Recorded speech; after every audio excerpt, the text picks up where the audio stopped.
జబర్దస్త్‌లో మాత్రం మీరు జబర్దస్త్‌గా ఉన్నారు. హ్మ్. అవును మేడం. మంచి పేమెంట్. అంటే చాలా మంచి పేరొచ్చింది. మంచిగా మీరు స్థిరపడింది అక్కడే కదా! అవునండి. అసలు నాకు సినిమా ప్రొడ్యూస్ చేయడానికి కూడా డబ్బులిచ్చిందంత చేసిందండి జబర్దస్త్. అవును. చాలా మంచి మంచి ఇన్నింగ్స్ అది. అవునండి. ఇప్పటికి చాలామంది జబర్దస్త్ మానేసామన్న విషయం తెలియక సార్ జబర్దస్త్‌లో మీ స్కిట్స్ చాలా బావుంటాయండి అని అంటుంటారు. అంటే అది రిపీట్ టెలికాస్ట్ అవ్వడమో, లేకపోతే అది యూట్యూబ్‌లో ఉండిపోవడమో, లేకపోతే వాళ్ళు అప్పుడు చూసుండడమో. నాకు ఇప్పుడు మా అమ్మ నాన్న ధనరాజ్ అని పేరు పెట్టారండి. ఎక్కడో ఒక ఇద్దరు ముగ్గురు కలిసి పంతులు గారు వాళ్ళందరూ కలిసి పెట్టిన పేరు. మొత్తం తెలంగాణ, ఆంధ్రప్రదేశ్ కొన్ని దాంట్లో ఆ పేరు ఇంత దూరం వచ్చింది అందరికీ తెలుసనడం చాలా గొప్ప విషయం అయితే, జబర్దస్త్ అనేది సినిమా థియేటర్‌కి తీసుకెళ్తది మేడం. టీవీ వాళ్ళ బెడ్‌రూమ్‌కి వచ్చేస్తది. అవును. ఆ చిన్న పిల్లలు కూడా అంటే ధనాధన్, ధనరాజ్ అనడం నాకు చాలా హ్యాపీగా అనిపించింది. అంటే నా ఇంటి పేరు కన్నా ముందు ఈ ధనాధన్ అనేది కూడా యాడ్ అయిపోయి ఉంది. గొప్ప విషయం మేడం. అంటే ఉన్నాయి మన కష్టానికి కొన్నిసార్లు ఫలితం దక్కింది, కొన్నిసార్లు దక్కాలని కోరుకుని దక్కలేదు.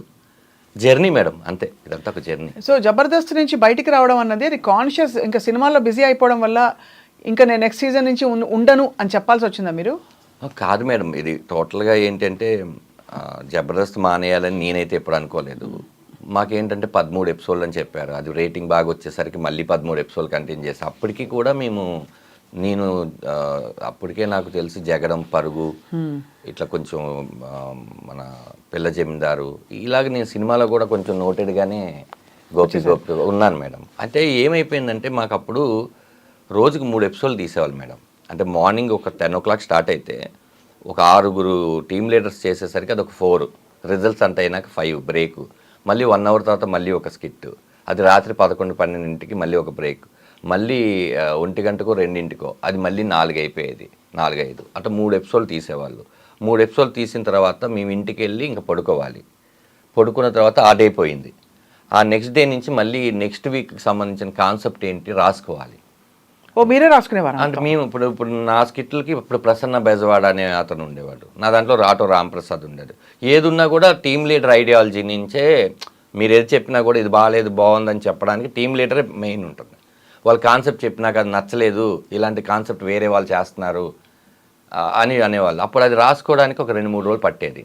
ఈ 2-3 రోజుల తర్వాత రిహార్సల్స్ తర్వాత షూటింగ్, మళ్ళీ షూటింగ్ సేమ్ ప్రాసెస్. ఇప్పుడు టోటల్గా మనకి ఏంటంటే వేరే సినిమాకి డేట్లు ఇవ్వడానికి, ఇప్పుడు సినిమా డేట్లు ఎలా ఉంటుంది కాంబినేషన్, అవును సేమ్ ఇక్కడ కూడా కాంబినేషన్. నాగబాబు గారు, రోజా గారు, ఇటు అనసూయ గారు, లేకపోతే రష్మి గారు, మిగతా 6 టీమ్ లీడర్లు, కంటెస్టెంట్లు, ఫ్లోరు ఇన్ని ఉండే. ఇక్కడ ఇచ్చేస్తే అక్కడ చేయలేం. అక్కడేమో మన లైఫ్ టర్న్ అయిపోయి మన బిగ్ స్క్రీన్ కదా చూద్దాం అనుకున్నాం అనేది ఒక చిన్న ఇది ఉండేది అప్పట్లో. ప్రాబ్లం ఏమైపోయిందంటే అమ్మో మనం చాలా స్ట్రెస్ తీసుకుంటున్నాము అని అప్పుడప్పుడు చేసి ఆల్మోస్ట్ ఒక 70 స్కిట్లు ఏదో చేశాను. 70 స్కిట్లు. ఆ తర్వాత ఈ సినిమా బిజీ అడావడి పడిపోయాం. వాంటెడ్గా జబర్దస్త్ వదిలేసి వచ్చేద్దాం కాదు. ఒకరోజు ఈ ఇన్సిడెంట్ ఎవరికి తెలియదు మేడం. మీరు వేణుని కూడా ఇంటర్వ్యూ చేశారు, నేను చూశాను. అప్పుడు మీరు వేణుని వేణు చెప్తాడేమో అని కొంచెం చూశాను. నేను యాక్చువల్లీ పనిలేని పులిరాజు అని ఒక సినిమా జరుగుతుంది మేడం, నేను హీరోగా చేస్తున్నాను. అది యూసుఫ్ గూడ్లో గణపతి ఎదురుగా ఫోటోషూట్ ఏదో జరుగుతుంటే వేణు అండ్ ఏడుకొండల మేనేజర్ వచ్చారు. వచ్చి ఆలీ గారు ఆలీ టాగీస్ అని ఒకటి చేస్తున్నారు, సడన్గా ఆయనకి ఏదో డేట్లు ఇబ్బంది వల్ల చేయట్లేదు, ఇప్పుడు దాన్ని మా టాగీస్గా మార్చారు. దాంట్లో వేణు నువ్వు ఇద్దరు యాంకర్ బాగుంటుంది అనగానే నేను వేణు వచ్చాడు. ఏంటంటే లేదు చేద్దాం, ఎంతకాలమైన మనం కంటెస్టెంట్గా ఉంటాము, చేద్దామంటే అయితే ఒక పని చేద్దాం, ఒకసారి దీప్తి గారికో కీర్తి గారికో మల్లెమాలకి చెప్దామంటే అప్పుడు వేణు అన్నాడు లేదు ఆ షో వేరు ఈ షో వేరు, అది గురువారం ఎప్పుడు వస్తుంది, ఇది ఆదివారం మధ్యాహ్నం వస్తుంది, ఇక్కడ మనం ఏంటి కమెడియన్స్, అది ప్రాబ్లం ఏమి ఉండదు కదా అన్నారు. సరే అయినా కూడా ఒకసారి చెప్తే బెటర్ ఏమో అన్నాను. వేణు సరే నువ్వు వెళ్ళి చెప్పు అన్నాడు. నేను ఏం చేశానంటే ఇక్కడ నెక్స్ట్ డేనే షూట్ చేస్తాం. షూట్ చేసేసి నేను వెళ్ళి ఇట్లా మేడంతో మాట్లాడాను, శ్యామ్ ప్రసాద్ గారి వాళ్ళ పాపతో. మేడం ఇట్లా సడన్గా చేసామండి, ఇది చెప్దాం అనుకుంటున్నాను, సేమ్ అండి మీ డేట్లకి వాటికి ప్రాబ్లం రాదంటే ఆవిడ ఒక మంచి మాట అన్నారు. చూడదన్నా ఎప్పుడు ఎక్స్క్లూజివ్నెస్ ఒకటి ఉంటుంది, మీరు ఇక్కడ కనిపించి అక్కడ కనిపిస్తే అది పెద్ద ఎక్స్క్లూజివ్ అవ్వదు కదా. ఓ పని చేయండి, మీరు అది చేసేసి కంప్లీట్ చేయండి, మీకు మల్లెమాలలో ఎప్పుడైనా సరే మీకు ఇది ఉంటుంది, మీరు అది చేసేసేసి ఇక్కడికి రండి అన్నారు. అదేమైంది 13 ఎపిసోడ్లు అంటే జబర్దస్త్ డైరెక్షన్ చేస్తున్న సంజయ్ గారు కూడా ఆ టైంలో ఇటు వచ్చేసారు. ఓహో, సరే ఆయన మేము 13 అనుకున్నాం, అది మెల్లిగా 24 ఎపిసోడ్లు అలా అయిపోయి అది అయిపోయింది. ఇప్పుడు ఇక్కడికి మళ్ళీ వద్దామనుకున్నప్పుడు మాకు సినిమాలు కొంచెం బిజీగా ఉండి దాని తర్వాత ఇక్కడికి వచ్చినాక అప్పుడు వాళ్ళు పడిన స్ట్రగుల్ అర్థమైంది. మేము సడన్గా 2 టీమ్ లీడర్లు వెళ్ళిపోయాం. ఇప్పుడు ఎవరు టీం లీడ్ చేయాలి?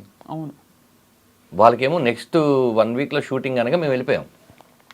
ఇప్పుడు వాళ్ళు సుధీర్ని తయారు చేసి అటు వేణు వాళ్ళ కంటెస్టెంట్ సుధీర్ గెటప్ సీన్ చేసి నా దాంట్లోంచి రామ్ ప్రసాద్ని తీసుకొని వెళ్ళి అటు పెట్టి నా దాంట్లో చేస్తున్న రాకేష్కి ఒక టీం ఇచ్చి రాకింగ్ రాకేష్కి ఆర్పి అండ్ రాకింగ్ రాకేష్కి టీం చేసి వాళ్ళు షఫిల్ చేసి వాళ్ళు ఎంత కష్టపడ్డారు అన్న విషయం మేము మర్చిపోయాం. దట్స్ వై వాళ్ళకి ఎక్కడో ఒక చిన్న ఉంటుంది కదా. తర్వాత మేము కూడా ఎక్కువ వెళ్ళి ఇది చేయలేదు. దాని తర్వాత నితిన్ భారత్లు వచ్చి సంజీవ్ వెళ్ళిపోయినాక డైరెక్టర్ మారిపోయాడు. ఇదంతా ఒక తెలియకుండా ఒక చిన్న కొలాప్స్ అలా జరిగింది. బట్ నో రిగ్రెట్స్ కదా. రిగ్రెట్స్ అంటే మనమైతే చెప్పేసాం, కాలం నిర్ణయించింది.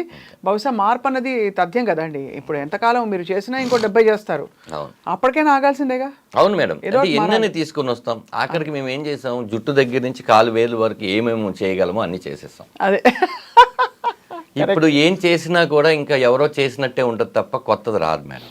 మేము ఆఖరికి థింగ్స్ మీద దగ్గర నుంచి విషయాల దగ్గర నుంచి కాంటెంపరీ మ్యాటర్ దగ్గర నుంచి అన్ని విషయాలు చేసేస్తాం. మాకు కూడా ఏంటంటే మనం బోరు కొట్టక ముందే వచ్చేయాలి. మనం బోరు కొట్టినాక వాళ్ళు పంపించకూడదు. అది కరెక్ట్, 100% కరెక్ట్. ఇంకా తృప్తి ఉండాలంటే అలా వచ్చేయాలని అనుకున్నాం. అలా జరిగిపోయింది మేడం. అది ఇప్పుడు మీ సక్సెస్ని అమ్మ నాన్న చూసారా?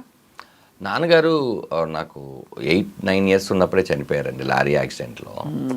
మదరు నాతో వచ్చేసినాక ఆవిడ చూసిన ఒకే ఒక్క సినిమా ఏంటంటే జై, నా ఫస్ట్ మూవీ. ఆ సినిమాలో తేజ గారు, అక్కడే వేణు నేను కూడా పరిచయం. తేజ గారు ఒక సీను ఒక చిన్న పాటలో ఇది ఉంటుంది. మా అమ్మ గిలాక్సీ థియేటర్ అని కింద మీకు షేక్పేట్లో ఉంటుంది. అందులో నన్ను కత్తితో పొడుస్తారు. అది యాక్చువల్లీ బొమ్మకి పొడుస్తారు కదా, మా అమ్మకి తెలీదు. అప్పుడే ఫస్ట్ టైం మా అమ్మ డిటిఎస్ చూడటం. కొడంగానే నానా అంది. అమ్మ అది బొమ్మమ్మ, నేను ఇక్కడ బతికే ఉన్నాను కదా అన్నాను. ఆ సినిమా ఒకటే చూశారు. ఆ తర్వాత మా అంతా చనిపోయాను. అమ్మ కానీ చాలా నిలదొక్కుని మీరే, మీకు అమ్మ నాన్న ఇప్పుడు పిల్లలైతే అంతే మేడం. పెళ్ళెలా అయింది ధనరాజ్ మీది? ఒక్కొక్క దానికి ఒక పెద్ద పెద్ద స్టోరీస్ ఉన్నాయి మేడం. యాక్చువల్లీ ఇది ఒక సాడ్ అండ్ బ్యూటీ రెండూ ఉన్నాయి దీంట్లో. నేను డ్యాన్స్ క్లాసులు చెప్పేవాడిని మేడం. ఓ డాన్స్ వచ్చా మీకు? అనుకునేవాడిని, అంటే పక్కన వాళ్ళకి రాకపోతే నాకు వచ్చాను అంతే.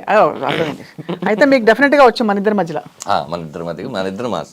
యాక్చువల్లీ మా ఇన్స్టిట్యూట్లో నేను యాక్టింగ్ అదంతా నేర్చుకున్నప్పుడు మేడం, మా మాస్టర్ డ్యాన్స్ మాస్టర్ విజయ్ గారు, ఆయన డాన్సర్స్ యూనియన్కి ప్రెసిడెంట్గా కూడా చేశారు. ఆయనతో కొన్ని నేర్చుకున్నాను.